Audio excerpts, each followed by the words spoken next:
Hi everyone, welcome to this video. So as you see, I'm in front of my hometown train station where I plan to go to London.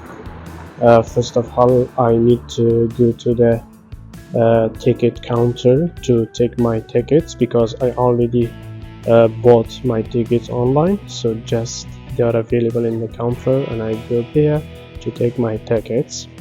So there is a person who is responsible to give me the tickets in the ticket counter, a place where you can buy tickets, and also the ticket can be a piece of paper that you can purchase online or get it physically, and by it you are allowed to travel where you are going.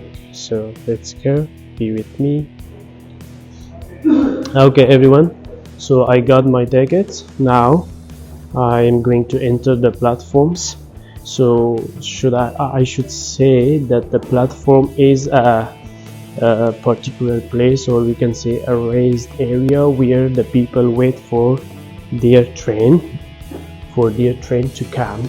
So these are the platforms, platform 2, 3 to 4.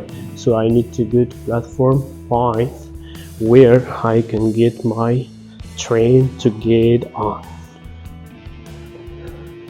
This is now platform 5 where I can enter. So as you see, there is a small screen displayed over there that is called departure board. In the departure board there are a few things we can say. This is a departure board, and so in the departure board there is an announcement from the train's arrival. It means what time the train does come, and the train's departure, so it means what time the train leaves. And also there will be some delays due to some technical engineering, maybe more than 5 minutes. There will be a delay and the train does not come, so the people who are waiting for the train should stay longer to get their trains.